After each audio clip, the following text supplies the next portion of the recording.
නමෝ තස්ස භගවතු අරහතෝ සම්මා සම්බුද්දස්ස නමෝ තස්ස භගවතු අරහතෝ සම්මා සම්බුද්දස්ස නමෝ තස්ස භගවතු අරහතෝ සම්මා සම්බුද්දස්ස මෙත්තාය භික්ඛවේ චේතෝ විමුක්තිය ආසේවිතාය භාවිතාය බහුලී කතාය යානි කතාය වත්ථු කතාය අනුට්ඨිතාය ಪರಿචිතාය සුසමාරද්ධාය ඒකාදසානි සංසා පාටිකංකාති ශ්‍රද්ධා බුද්ධ සම්පන්න කාරුණික පින්වතුනි. ඉතින් අද දිනේදී අප කල්පනා කළා ඔබත් සමග සාකච්ඡා කරන්නට කියලා මෛත්‍රී කිරීමත් ඒ වගේම තමයි මෛත්‍රියෙන් ලැබෙන ආනිසංස පක්ෂය පිළිබඳවත්. අද වර්තමාන සමාජයේ දිහා බලන විට මිනිසුන් බොහෝ සෙයින් භාවනාව කියන එක බෞද්ධ ජනතාව අතර කතා බහට ලක් වෙලා තියෙනවා. ඒතර ප්‍රමුඛ ස්ථානයක් ලබා ගන්න මේ මෛත්‍රිය සම්බන්ධව ඔබ දන්නවා අපි කරණීයමිත සූත්‍රය කියන සූත්‍රය නිතර නිවෙස්වල සජ්ජහානා කරන බොහෝ බෞද්ධ ජනතාවට ඒක හොඳටම පාඩම්. ඉතින් මේ අපේ මිනිස්සු බොහෝ දුරට අහනවා ස්වාමීන් වහන්සේ අපි මෛත්‍රී භාවනාව කරන්නේ කොහොමද අපි මෛත්‍රී භාවනාව හරියට සිද්ධ කරන්නේ කියන එක අපෙන් බොහෝ විට මිනිස්සු විමසන ප්‍රශ්නයක්. ඉතින් ඒ නිසා අපි තීරණය කරා ඔබ සමග මේ මෛත්‍රී පිළිබඳව පුංචි කතා බහක නියැලෙන්නට කියලා.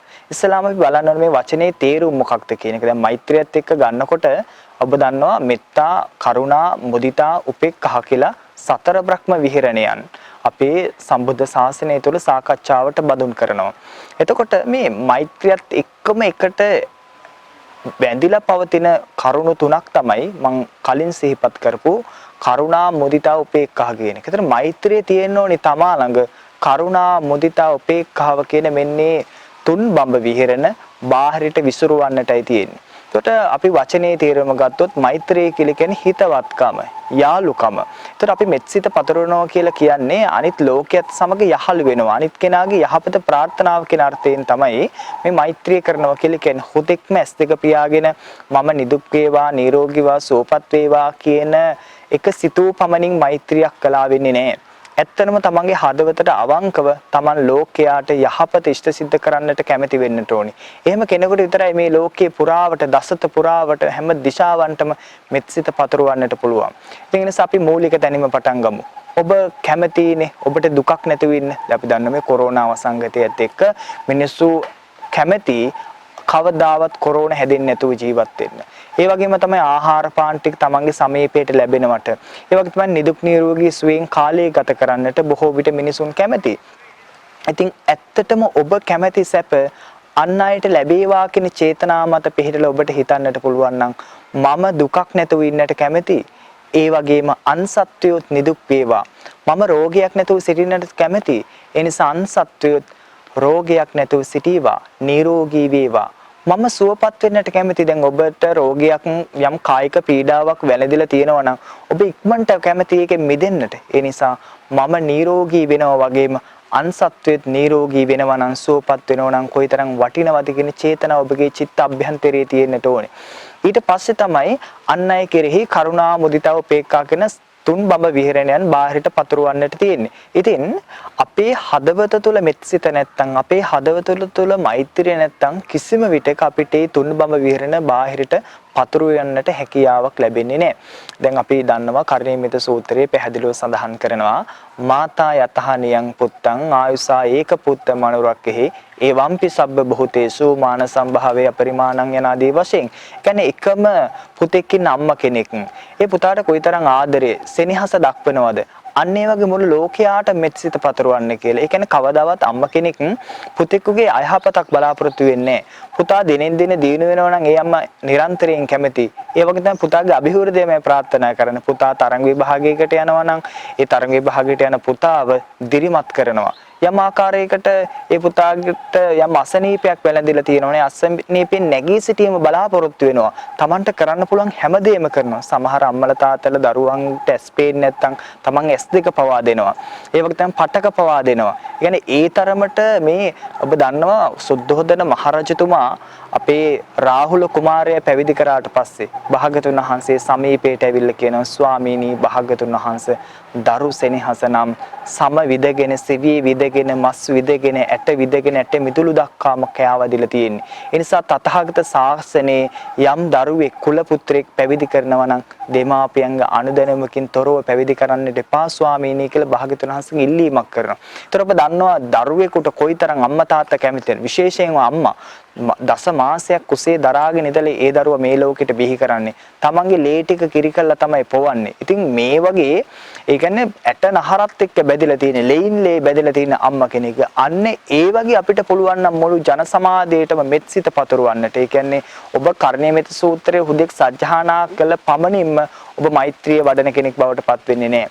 යම් ආකාරයකට ඔබගේ අසල්වැසියන්ට ඔබට බයිනෝ නම් ඒ වගේම තමයි යම් ආකාරයට ඔබ කායික පීඩාවක් වෙලා ඉන්නකොට යම් කෙනෙක් ඔබට නිග්‍රහ කරනකොට එහෙම නැත්නම් ඔබ මානසිකව වැටෙන්නට ඒ අය සලස්වනකොට ඔබට හිත පුරුදු කරන්නට පුළුවන් නම් අනේ මේ සත්‍ය සමහර විට අතීතයේ ආත්මභාවයක මගේ අම්මා වෙලා ඉන්නේ නැති මගේ තාත්තා වෙලා ඉන්නට ඇති.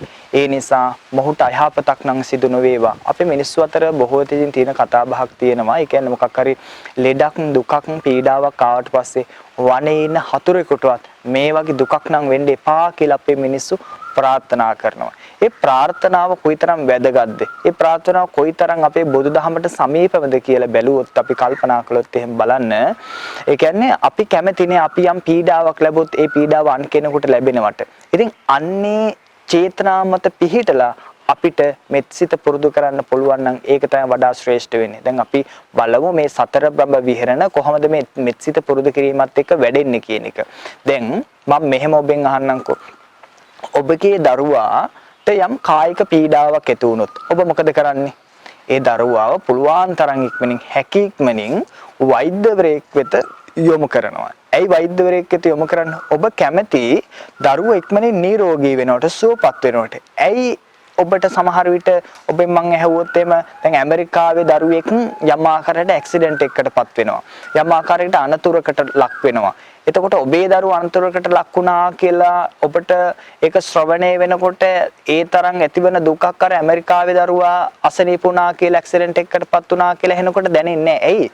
ඔබගේ දරුවා හා සමාන යාළුකමක් ඒ ඇමරිකාවේ ජීවත් වෙන දරුවා සමග ඔබේ නැති නිසා. එහෙනම් මෙතන මිතුරුකම කියලා කියන්නේ යාළුකමට. එතකොට මේ යාළුකම වැඩි වෙන්න තමයි අන් කෙනාට පිහිට වෙන්න අපි බලාපොරොත්තු වෙන්නේ. දැන් ඔබගේ සමීපතම ඥාතියෙක්ගේ මළගියක් වුණොත් පීඩාවක් ඇති වුණොත් යම් අවස්ථාවක ඔබ ආරංචිය ලද මාත්‍රෙන් ඔබ හෝ ඇය ඉන්න ස්ථානෙට නැත්නම් ඒ නිවසට ඔබ යනවා.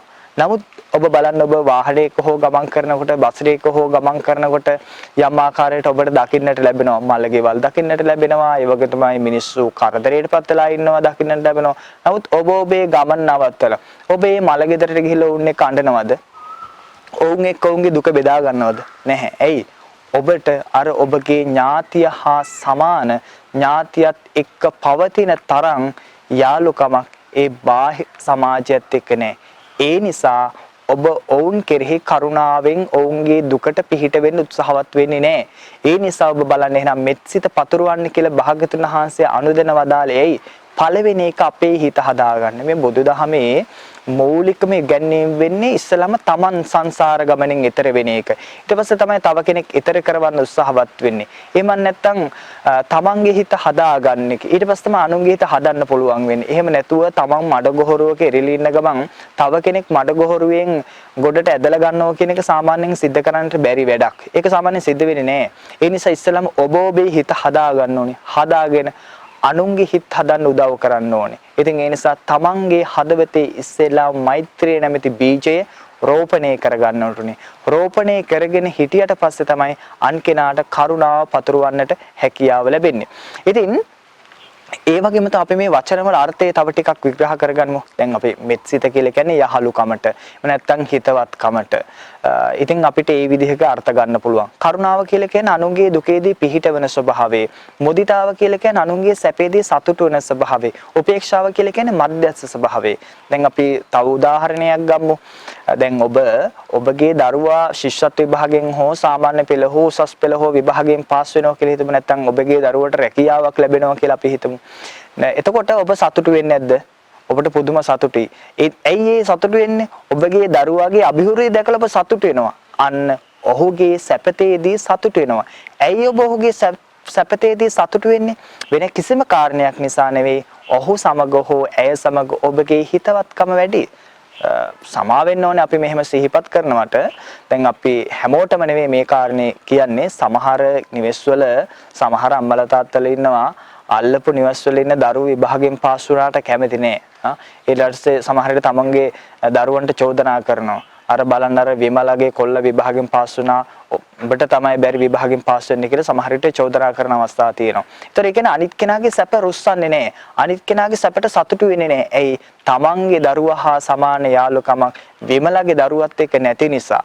ඒ නිසා ඔබ බලන්න කල්පනා කළ ඔබගේ ජීවිතයේ දිහාවට ඔබගේ හිතවත්කම, යහළුකම, මිතුරුකම පවතින ඒ පවතින ප්‍රමාණයට තමයි අනිත් කෙනාටගේ ඔබ යහපත බලාපොරොත්තු වෙන්නේ. ඒ වගේ තමයි ඔබගේ අපි දරුවම ගමු. දරුවට යම් ආකාරයකට කායික හෝ මානසික පීඩාවක් ඇති වුණොත් අපි ගිහින් කියන පුතේව ගණන් ගන්න එපා. ඔහොම තමයි.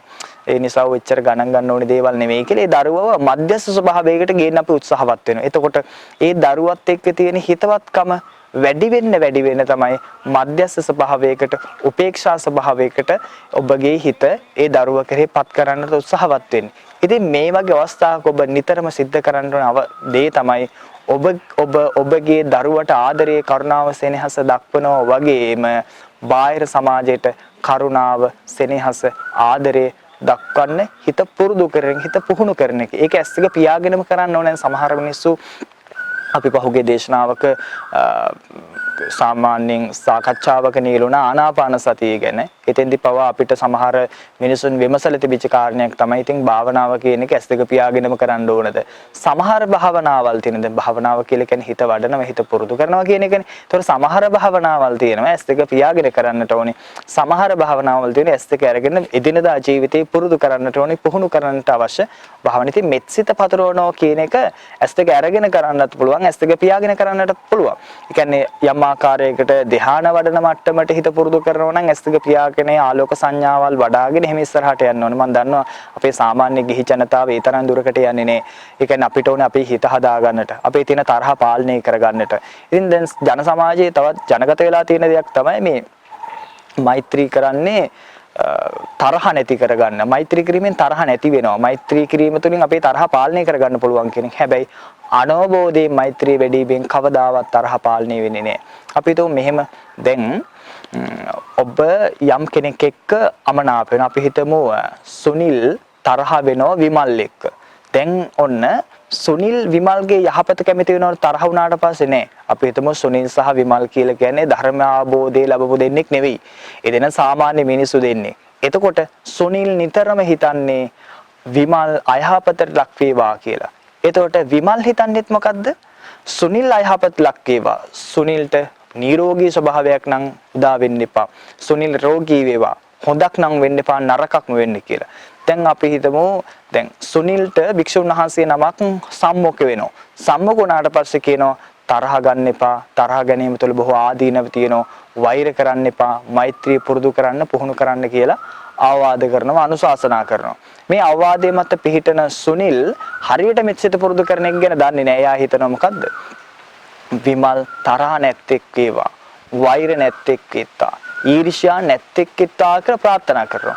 දැන් විමල් කැමති මොකටද සුනිල්ට? වෛර කරන්න. එතකොට දැන් විමල් හිතනකොට තරහ නැත්තේක් වේවා කියලා අරය කැමති තරහ වෙන්න නම් ඒ චේතනාවල් දෙක එකිනෙක ගැටෙනවා. ඒ නිසා ඔබ යම් කෙනෙක් අකමැති නම් ඔබට ඔබගේ යහපත ඔහුට කිසි විටකත් ඔබ අර විදියට මෙත්සිත පුරුදු කළ යුතු නැහැ. ඔබට ඔබගේ තරහ නැති කරන්න පුළුවන්. හැබැයි තව කෙනෙක්ගේ තරහ ඔබට නැති කරන්න බෑ. එයාට තරහ නැති කරන විදිහ කියලා දෙන්න පුළුවන්. ඒ නිසා ඔබ නිතරම කරන්න ඕනි අන් කෙනාගේ අයහපත් සිතුවිලි දුරු වේවා කියන එක නෙවෙයි. ඔහු කැමති දේ ප්‍රාර්ථනා කරන එක. අපි හිතමුකෝ දැන් අපි ජීවිතේ දිහා බැලුවට පස්සේ ප්‍රේම සම්බන්ධයක් අපි ගමු. දැන් ඔබට ඕන කරනවා අපි හිතමු දැන් තරුණ පිරිමි ළමයෙකුට ඕන කරනවා තරුණ ගැහැණු ළමයෙක්ව යාළු කරගන්න. එතකොට එහෙම යාළු කරගන්න ඕන නම් ඉස්සෙල්ලාම ඔහු මොකද කරන්නේ? ඒ ගැහැණු දරුවා කැමති මල් වෙන්න පුළුවන්, චොක්ලට් වෙන්න පුළුවන්, එහෙම නැත්නම් ඒ දරුවා කැමති දේවල් වෙන්න පුළුවන්. ඒ යම් යම් දේවල් ඒ දරුවට දෙනවා. එහෙම නැත්නම් ඒ දරුවාගේ යහපත ප්‍රාර්ථනා කරනවා. ඒතකොට ඒ කිරීම තුළ ඔහුගේ ලෙන්ගතුකමක් අර ස්ත්‍රියට තමා කරේ ලෙන්ගතුකමක් ඇති කරගන්නවා. කිසි විටත් ඒ දැරිය අකමැති දේවල් කිසි විටකත් අර දරුවා කරන්නේ නැහැ. මොකද දන්නවා එහෙම කළොත් එහෙම මේ තියෙන සම්බන්ධය එහෙම නැත්නම් මට ඒව යාලු කරගන්න හැකියාවක් ලැබෙන්නේ නැහැ කියලා. අන්න ඒ වගේ ඔබ මෙත්සිත පතුරවන්න ඕනේ කොහොමද? අන් කෙනාගේ යහපත බලාපොරොත්තු වෙන්න ඕනේ. දැන් යම් කෙනෙක් ඔබත් එක්ක තරහක් ඇති වුණොත් එහෙම ඔබ හිතන්න ඕනේ ඔහු තරහ නැත්තේක්වා කියලා නෙවෙයි. ඔහු නිදුක් වේවා. ඔහුට අනේ දුකක් නම් ඇති වෙන්න එපා. ඔහුට පීඩාවක් ඇති වෙන්න එපා. ඔහුගේ ජීවිතය සාර්ථක වේවා. ඔහුගේ ජීවිතය අසාර්ථක වෙන්නට එපා. එහෙම කියලා ඔබ ප්‍රාර්ථනා කරන්න. එතකොට ඔහු ඔබට තරහ කරන්න කැමැති. නමුත් ඔබ කියන්නේ ආහා මට තරහ කරන්න එපා මට වෛර කරන්න එපා කියලා ඔබ කියන්නේ නැහැ. එතකොට ඒ චේතනා ගැටෙන්නේ නැහැ. සිතවිලි එකිනෙකට ස්පර්ශ වෙන්නේ නැහැ. ඔහු වෛරයේ වපුරනකොට ඔබ ඔහුට මොකද කියන්නේ? අනේ ඔහුට නම් කිසිම දුකක් ඇති වෙන්න එපා කියලා ඔබ හදවතින් ප්‍රාර්ථනා කරනවා. ඒ හදවතින් එහෙම ප්‍රාර්ථනා කරනකොට ඔහුගේ වෛරී සහගත චේතනාවල් දුරු වෙන්න පටන් ගන්නවා. ඔබට මම හොඳ උදාහරණයක් කියන්නම් මේ.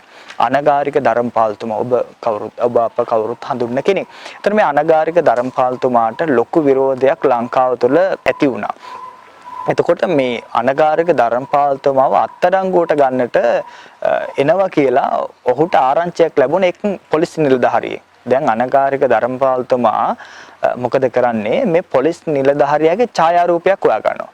ඡායාරූපයක් හොයාගෙන දැන් හෙට දවසේ තමයි අත්අඩංගුවට ගන්නට එනවා කියලා ආරංචි. දැන් මේ ඡායාරූපේ ඉස්සරහ තබාගෙන මේ පොලිස් නිලධාරියාට මෙත්සිත පතුරවනවා. මේ පොලිස් නිලධාරියා නිදුක් වේවා, නිරෝගී වේවා, සුවපත් වේවා. මේ පොලිස් නිලධාරියා දිනෙන් දින අභිවෘද්ධිය කරා පැමිණේවා කියලා මේ අනාදී වශයෙන් ප්‍රාර්ථනා කරනවා. මේ ප්‍රාර්ථනා කරන්න මොකද වෙන්නේ? විශ්වයට මුදා හරින්නේ මෛත්‍රිය. විශ්වයට මුදා හරින්නේ කරුණාව. විශ්වයට මුදා හරින්නේ දයාව. එතකොට විශ්වයෙන් ඔබට ලැබෙන්නේ මොකද්ද? දයාව, අනුකම්පාව, මෛත්‍රිය. පසුදින මේ අනගාരിക ධර්මපාලතුමාට අර පොලිස් නිලධාරියා ඇවිල්ලා කියනවා ඔබව අපි අත්අඩංගුවට ගන්නට ඉන්නේ. ඒ නිසා පුළුවන් තරම් ඉක්මනින් රටින් පිට වෙන්න කියලා. දැන් බලන්න තමන්ව අත්අඩංගුවට එන්න ආපු පුද්ගලයාගේ හිත සම්පූර්ණයෙන් වෙනස් කරන්නට හැකියාව ලැබුණා මෛත්‍රිය. ඒ නිසා බුදුරජාණන් වහන්සේගේ දේශනාව යම් කෙනෙක් අනුගමනය කරන නම් ඔහුට යහපත පිණිස පවතිනවා මිසක් අයහපත පිණිස කවදාවත් පවතින්නේ නැහැ. එතකොට අපි තවත් අතීත උදාහරණ වලට ගිය සමහර අවස්ථාවල එක් අවස්ථාවක ඔබ දන්නවා මේ නාලාගිරි හස්ති රාජයා භාග්‍යවතුන් වහන්සේ වෙත ඉතා වේගයෙන් පැමිණෙන භාග්‍යවතුන් වහන්සේව ඝාතනය කරන්නට එන භාග්‍යවතුන් වහන්සේගේ ජීවිතේ තොර කරන්නට මෙහෙවන්නේ දේවදත්ත ස්වාමීන් වහන්සේ. එතකොට භාග්‍යවතුන් වහන්සේ ඒ කියන්නේ යථාග්‍රේ මෙත්සිත පතුරවනවා. එතකොට අර යථා කීකරු පුංචි ඇත් පැටියෙක් වගේ භාග්‍යවතුන් වහන්සේගේ සමීපයට ඇවිල්ලා මොකද කරන්නේ? තමන්ගේ හොඬෙන් භාග්‍යවතුන් වහන්සේගේ ශ්‍රී පාදයෙන් ස්පර්ශ කරනවා. එතකොට මෙත්සිතට කොයිතරම් දෙයක් කරන්නට පුළුවන්ද?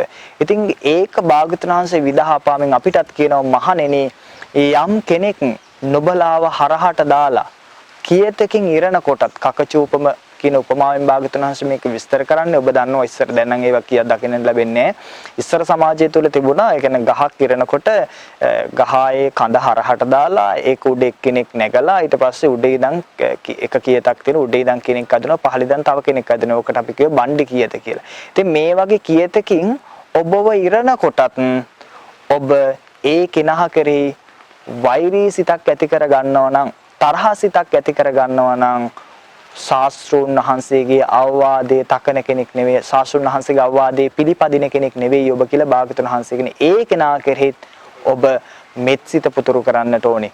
වෛර කරන්නට එපා කියලා භාග්‍යවතුන් වහන්සේ අපිට සිහිපත් කරන. ඒ කියන්නේ බුදුහාමුදුරුවෝ අපෙන් අපේක්ෂා කරා කිසිම වෙලාවක අපි අන් කෙනෙකුට වෛර නොකළ යුතුයි. දැන් ඔබ ජන සමාජයේ කියන ඉවසල බැරිම තන හාමුදුරුවෝ මම මේක කරේ කියලා. ඉවසල බැරිම තැන තමයි ඉවසන්න ඕනේ. මොකද අර කලින් යෝසෙෆ් ටික ඔක්කොම අපරාධි. අන්තිම තැන අපිට ඉවසන්නට හැකියාව නොලැබුණොත්. ඒතර මේ මෙත්සිත මේ විදිහට පුරුදු කරනවා අපි පුහුණු කරනවා. ඒ කියන්නේ ජන සමාජයත් එක්ක අපි යාළු වෙනවා. ඒතර දැන් අපිට මේක මෛත්‍රී භාවනාවක් විදිහට කරනවා නම් අපිට පුළුවන් නිදහස් පරිසරයකට ගිහිල්ලා S2 පියාගෙන මම කියන්නේ සාමාන්‍ය ජීවිතය තුළ S2 අරගෙන ජන සමාජ ජීවත් වෙනකොට දුප්පත් මිනිස්සෙක් දැක්කොත් ඒ මිනිසයාට උදව් කරන්න ඔබට සිතුවිලි පහළ වෙන්නට ඕනේ. ඒ වගේම තමයි අපි හිතමු දැන් ඔබගේ දරුවා යම් ආකාරයකට මේ මොකරි වැරද්දක් කරනවා. ඒ වැරද්දක් කරාට එයාට දයාවෙන් අනුකම්පාවෙන් පැහැදිලි කරලා දෙන්නට ඕනේ. එතෙන්දී ඔබගේ හිත පිච්චෙනවා නම් ඔබගේ හිත දැවෙනවා නම් ඔබ ඔහුට හෝ ඇයට තදින් බැන වදිනවා නම් ඒ කියන්නේ එකපාරක් දෙපාරක් ආදරෙන් කියන්නේ නැතුව එකපාරටම තදින් බයිනවා නම් ඔබගේ හිතේ මෛත්‍රිය නෑ. ඔහු හදාගන්න ඕන තමයි. නමුත් ඔබගේ හිතේ පරිගන්න ස්වභාවයෙන් නම් ඒ දඩුවම් දෙන්නේ. පරිගන්න ස්වභාවයෙන් නම් කතා කරන්නේ. ඔබගේ හදවත තුළ මෛත්‍රිය නෑ. එනිසා ඔබගේ හදවත තුළ මෛත්‍රිය ජනිත කරගන්නට ඕනේ. එහෙම වුණොත් තමයි මේකේ විපුල ඵල ඔබට නෙලා ගැනීමේ හැකියාව තියෙන්නේ. දැන් අපි කතා කරමු මේක භාවනාවක් විදිහට පුරුදු කරන්නේ කොහොමද කියන එක. ඔබට පුළුවන් නිදහස් පරිසරයකට යන්න. එහෙම නැත්නම් බුදුන් වැඳ විරලා නිදහසේ ඔබට පුළුවන් ආසනයක අසුන් ගන්න. අසුන්ගෙන ඔබ නිදහසේ S2 පියාගන්න. S2 පියාගෙන මම කලිනුත් කිව්වා S2 ඉදිරි පිට බලන්න ඕනේ. ඒ කියන්නේ S2 පියාගත්තට පස්සේ අපිට S2 ඉස්සරහ බලනකොට කළු පාට අවකාශයක් හෝ ලයිට් එකක් දාපම පොඩ්ඩක් සුදු වෙන අවකාශයක් රතු පාට අවකාශයක් වෙනවා. අන්නේ දිශාවට අන්නේ ඉදිරිපස්ස ඔබගේ සිහිය පිහිටවා ගන්න. සිහිය පිහිටගෙන ඔබ නිදහසේ හිතනවා මම නිදුක් වේවා. මම නිරෝගී වේවා. මම සුවපත් වේවා. මම සැපයෙන් සැපයටපත් වේවා. මොකද ඇත්තටම ඔබ නිදුක් වෙන්න කැමති. ඔබ රෝගයක් නැතුව ඉන්න කැමති. ඔබ සුවපත් වෙන්න කැමති. ඔබ සැපයෙන් සැපයටපත් වෙන්න කැමති. ඒක ඔබ ප්‍රාර්ථනා කරනවා. ඒ වගේම තමයි මාගේ නිවෙසේ සිටින සියලුම සත්වයෝ එනත්තම් අම්මා වෙන්න පුළුවන් තාත්තා වෙන්න පුළුවන් ඔබට තනි තනිවත් එහෙම මෛත්‍රී කරන්න පුළුවන්. මගේ අම්මා නිදුක් වේවා, නිරෝගී වේවා, සුවපත් වේවා, සැපයෙන් සැපයටපත් වේවා. ඒ වගේම තමයි මගේ තාත්තා නිදුක් වේවා, නිරෝගී වේවා, සුවපත් වේවා, සැපයෙන් සැපයටපත් වේවා.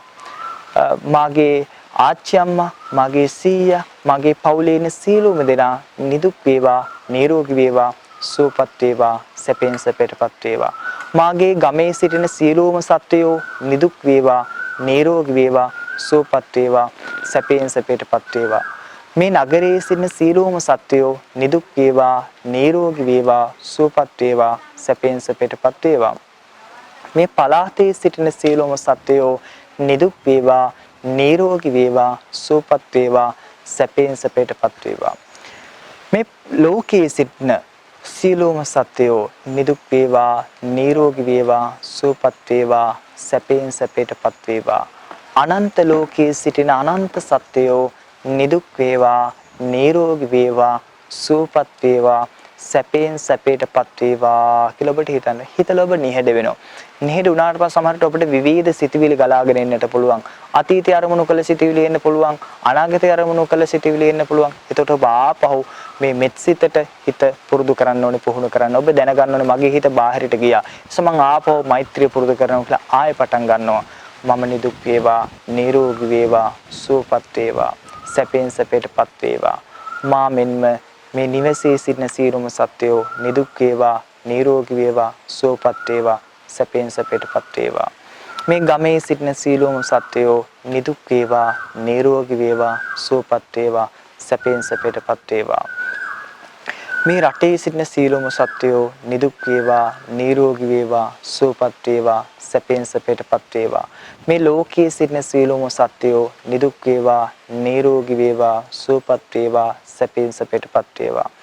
අනන්ත ලෝකයේ සිටින අනන්ත සත්වයෝ නිදුක් වේවා, නිරෝගී වේවා, සුවපත් වේවා, සැපෙන් සැපයටපත් වේවා කියලා ඔබට මෙත්සිත පුරුදු කරන්නට පුළුවන්. එතකොට මේ විදිහට ඔබ හිත පුරුදු කරනකොට ඔබේ හිත තැම්පත් වෙනවා. ඔබේ හිත සමාධිමත් වෙනවා. ඒ සමාධිය තුලින් ඔබට පුළුවන් ඔබගේ හිත විදර්ශනා පැත්තට යොමු කරන්න. මේ මගේ කය දැන් ඔබගේ හිත සංසිඳිලා ඔබගේ හිත තුළ සිටිලි බොහොම අඩුයි. එතකොට ඔබ හිතනවා මගේ කය පුංචි කාලේ ඉඳන් මේ මොහොත දක්වා වෙනස් වුණා. මේ මොහොතේ ඉඳන් මරණය දක්වාත් මේ කය වෙනස් වෙනවා.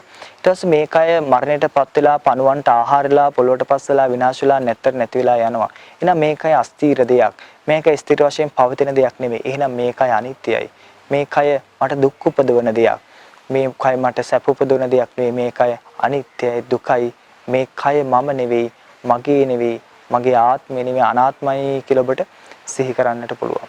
ඒ වගේම තමයි ඔබට තවත් හිතන්නට පුළුවන් කොහොමද? ඔබට හිතන්නට පුළුවන් දැන් හිත ගැනත් ඔබට හිතන්නට පුළුවන්. කොහොමද මේ කය ඇසුරේ තමයි මේ හිත පවතින්නේ. එතකොට මේ හිත අනිත්‍ය දෙයක්, අස්ථීර දෙයක්, විනාශලා යන දෙයක්. ඔබ පුංචි කාලේ හිතපු විදිහට නෙවෙයි දැන් හිතන්නේ. ඒ වගේම ඔබ මීට දවස් කිහිපයකට කලින් හිතපු සිතුවිලි මේ මොහොත වෙනකොට නෑ. ඒ කියන්නේ හිතත් එවෙලේ හට අරන් එවෙලේ නිරුද්ධ වෙලා යන දෙයක්. එහෙනම් මේ හිතත් අස්ථීර දෙයක්, අනිත්‍ය දෙයක්. එහෙනම් මේ හිතත් අනිත්‍යයි. මේ හිත දුකයි. මේ හිත මම නෙවෙයි, මගේ නෙවෙයි, මගේ ආත්ම නෙවෙයි. අනාත්මයි කියලා ඔබට නිහඬ වෙලා නිදහස් හිතක් පුරුදු කරන්න පුළුවන්. සිතවිලින් තොර හිතක් ඔබට පුරුදු කරන්න පුළුවන්, පුහුණු කරන්න පුළුවන්. ඒක තුළ ඔබට බොහෝ දිගු වෙලාවක් රැඳී සිටින්නට පුළුවන්. ඒතර ওই විදිහට ඔබට මේක භාවනාවක් විදිහට, වැඩිමක් විදිහට, පුරුදු කිරීමක් විදිහට, පුහුණු කිරීමක් විදිහට ඔබට භාවිතාවට ගන්නට පුළුවන්. ඒතර අපි දැන් කතා කරමු මේ මෛත්‍රී කිරීම එහෙම නැත්නම් මෙසිත පුරුදු කිරීමේ ආනිසංස මොනවද කියන එක. මොනවද මෛත්‍රී කිරීමේ ආනිසංස? දැන් මම කලින් සිහිපත් කරා. සුඛං සුපති සැපසේ නිදන්නට පුළුවන්. සුඛං පටිපුච්ඡති සැපසේ අවදි වන්නට පුළුවන්. දැන් අපි දන්නවා සමහර මිනිස්සු උදේ පාන්දර නැගිටිනකොට මලක් වගේ නෙවෙයි නැගිටින්නේ. උදේ පාන්දර සමහර අපි දරුවන්ව ඇහැරවන්නට ඕනේ. ඒගොල්ලෝ නැගිටින්නේ. ඒගොල්ලෝ හැමදාම රාත්‍රියට මෛත්‍රී කරලා නිදා ගන්නවා නම් මලක් පිපෙනවා වගේ උදේ පාන්දර නැගිටිනවා. සුඛං පටිපුච්ඡති. ඒ වගේම තමයි මිනිස්සු අපිට කියන ස්වාමීන් වහන්සේ භයානක හීන දැකන. ඒකටත් එක හේතුවක් තමයි මෙත්සිත පුරුදු නොකිරීම. එතකොට යම් කෙනෙක් මෙත්සිත පුරුදු කරනවා නම් න පාපකං සුපිනම් පස්සති. පෞකාර හීන දකින්නේ නැහැ. ඒ වගේම තමයි මිනිස්සුත් ප්‍රිය වෙනවා, අමනුෂ්‍යත් ප්‍රිය වෙනවා. මනුස්සානම් පියෝ හෝති, අමනුස්සානම් පියෝ හෝති. ඒ විතරක් නෙවෙයි මෙත්සිත පුරුදු කරන අයට දෙවි දේවතාවරු කැමති, දේවතා රක්ඛන්ති. ඒ වගේම තමයි Tamanට ශස්ත්‍රයකින් හෝ වසවිසක් හෝ ගිනි උදුරු සිද්ධ වෙන්නේ නාස අග්ගිවා විසංවා සත්තංවා කමති. ඒ වගේම තමයි මෙත්සිත කාලයක් පුරුදු කරපුවන් මොකද වෙන්නේ? හිත වහා සමාධිමත් වෙනවා. තුවටං චිත්තං සමාධිහිති. ඒ වගේම තමයි අපි කියනෝනේ කේන්ති ගන්න එපා, මූණ කැතයි, බලන්නකො කේන්ති අරගෙන මූණ කැත කියලා අපි කියනෝනේ. ඒ කියන්නේ මෙත්සිත පුරුදු කරනකොට මොකද මුඛවන්නෝ විපස්සීතරේ. මුහුණ විශේෂයෙන් පැහැපත් වෙනවා. ඒක ලස්සන වෙන්නට ක්‍රීම් ಜಾති මොකුත් ගන්නට අවශ්‍ය නැහැ. ඔබ හොඳට මෙත්සිත පුරුදු කරනවා. ඔබගේ හෝමන ධාරාවල් පිරිසිදුයි. එතකොට ඔබගේ හිත පිරිසිදුයි. එතකොට ඔබගේ ලේ ධාතුව පිරිසිදුයි. ඒ ලේ ධාතුව ඒ මුහුණ ආදී සම්වෙත යනකොට සම්ප්‍රභාස්වර වෙනවා. එතකොට දකින්න කෙනෙක් ඔබ දිහා විශේෂයෙන් හැරිලා බලන. මොකද ඔබගේ මුහුණ හරි පැහැපත් වෙන නිසා. මුඛවන්නෝ විපස්සීදති. ඒ විතරක් නෙවෙයි අසම්මූලෝ කාලං කරොති. සිහි මුලා නොවි කලුරිය කරනවා. මරණාසන්න මොහොතේ කෑ ගහන්නේ නැහැ, දඟලන්නේ නැහැ, බියටපත් වෙන්නේ නැහැ. ඒ නිසා ඔහු මරණින් පස්සේ උත්තරින් අපටි විච්ඡන්තෝ බ්‍රහ්ම ලෝකෝපගෝ හෝති. කලුරිය කරනකොට සිහි මුලා වෙන්නෙත් නැහැ. උතුරු මිනිස් දහමකට සෝවාන් සකදාගම අනාගාමී අරහත් කියන මාර්ගඵල අවබෝධ කරන්න බැරි වුණොත් ගිහිලා බ්‍රහ්ම ලෝකෙ ගිහිල්ලා උපදිනවා. ඒ කියන්නේ කාම ලෝක 6ම, ඒ කියන්නේ කාම මනුස්ස ලෝකේ, දිව්‍ය ලෝක 6 මේ සියලු කාම ලෝකයන් අභිභවා ඔහු බ්‍රහ්ම ලෝකේ කරා ගමන් කරනවා. එතකොට බලන්න මේ මෛත්‍රී කිරීමේ කොයිතරම් ආනිසංස අපිට තියෙනවද කියලා. ආනිසංස දැනගෙන අපි මෛත්‍රිය පුරුදු කරමු, පුහුණු කරමු. එහෙම පුරුදු කරොත්, පුහුණු කරොත් අපිට මේ ජීවිතයේ ගොඩාක් දුර යන්න පුළුවන්. මේ ජීවිතේ සාර්ථක කරගන්න පුළුවන්. මේ ජීවිතේ සාර්ථක කරගන්න ඔබගේ හදවතේ මෛත්‍රිය රෝපණය කරගන්න මේ ආනිසංස ඔබට භුක්ති විඳින්න පුළුවන්. මොකද මේ ධහම එහි පස්සක මේ ධහමට ඇවිල්ලා බලන්න තියෙන්නේ. ඒව බලව කියලා අපි මේ ධහමේ සඳහන් කරනවා. ඒ නිසා මම ඔබට යෝජනා කරනවා බුදුරජාණන් වහන්සේ ධර්මයේ වෙත එළඹෙන්න, ඔබගේ හිතේ මෛත්‍රිය පෝෂණය කරගන්න, හුදෙක් පිරිත් කියන ඒවා සජ්ජහානා කරන්න විතරක් නෙවෙයි, ඔබේ අසල්වාසීන් හැමෝටම මෙත්සිත පතුරවන්න. ඔබට පුළුවන් නම් උදේ පාන්දර නැගිටපො ගම උදේ පාන්දර නැගිටලා පොඩ්ඩක් හිතනවා සබ්බේ සත්තා භවන්තු සුඛිතත්තා, සීලු සත්‍යෝ සැපැත්තෝ වෙත්තා. පොඩ්ඩක් මොමුනන්නත් පුළුවන්. සබ්බේ සත්තා භවන්තු සුඛිතත්තා, සීලු සත්‍යෝ සැපැත්තෝ වෙත්තා. සබ්බේ සත්තා භවන්තු සුඛිතත්තා, සීලු සත්‍යෝ සැපැත්තෝ වෙත්වා කියලා. ඒ වගේම තමයි නිදිහානට යන්නට මත්තෙන් ඔබට හිතන්න පුළුවන් මොකද්ද? සබ්බේ සත්තා භවන්තු සුඛිතත්තා, සීලු සත්‍යෝ සැපැත්තෝ වෙත්තා කියලා. එතකොට ඔබ උදේ පාන්දර ඉස්සෙල්ලාම භාවිතා කරන වචනේ සීලු සත්‍යෝ සැපැත්තෝ වෙත්වා කියන එක. උදේ පාන්දර පහල කරන චේතනාව මුළු ලෝකයටම ආශිර්වාදයේ පිණිස පවතින චේතනාවක්. නින්දට යන්නෙත් සීලු සත්‍යෝ සැපැත්තෝ වෙත්වා. එතකොට එහෙම කෙනෙක් ලෝකයා ඔබ යම් ආකාරයක දෙයක් වපුරනවා නම් යා දිසං වපතේ බීජං තා දිසං හරතේ ඵලං. යම් දෙයක්ද ඔබ වපුරන්නේ එහි අස්වැන්න ඔබ කරා වෙනවා. එතකොට ඔබ ලෝකයට මෛත්‍රිය දෙනවා නම්, ලෝකයට දයාව අනුකම්පාව දෙනවා නම් ඔබට සෝබා දහමෙන් දයාව අනුකම්පාව රැකවරණේ සියල්ල ලබා දෙනවා. ඒ නිසා ධර්මයේ පිළිසරණ කරගන්න, ධර්මයේ පිහිට කරගන්න. අත්ත දීපා විහෙරත භික්ඛවේ අත්ත සරණ අනසරණ වෙන දෙයක් පිහිට කරගන්න එපා. ධර්මයේ පිහිට කරන පිළිසරණ කරන ජීවිතේ වාසනාවන්ත කරගන්න. ඒ පිණිස මම මේ කළ අනුශාසනාව ඔබට යහපත පිණිස පවතිවා, මෙලව යහපත පිණිස පවතිවා, පරලොව යහපත පිණිස පවතිවා, දෙලව යහපත අවසානයේදී උතුම් වූ අමා මහ නිවනින් නිවී සැනසෙන්නටම මා මේ කළ අනුශාසනාව ඔබට උපකාරී වේවා කියලා ආශිර්වාද කරනවා. හොඳයි, එහෙමනම් ඉතින් පුරා මේ කාලේ පුරාවට ධර්මයේ ශ්‍රවණය කළා, භාවනා පුරුදු කරන හැටි අපි ඉගෙනගෙන යම් ආකාරයකට පිනක් රැස් වුණා නම් ඒ සියලුම පුණ්‍ය ශක්තියින් ඔබට මට උදව් උපකාර කරන, මේ සම්බුද්ධ ශාසනය ආරක්ෂා කරන, ඒ වගේම අල්පේශාක්‍ය මහේශාක්‍ය සීලෝම දෙවි දේවතාවුන් මේ පින් දැක බලා සතුටු අනුමෝදන් වේවා. දෙවියොත් සැපෙන් සැපයටපත් වේවා.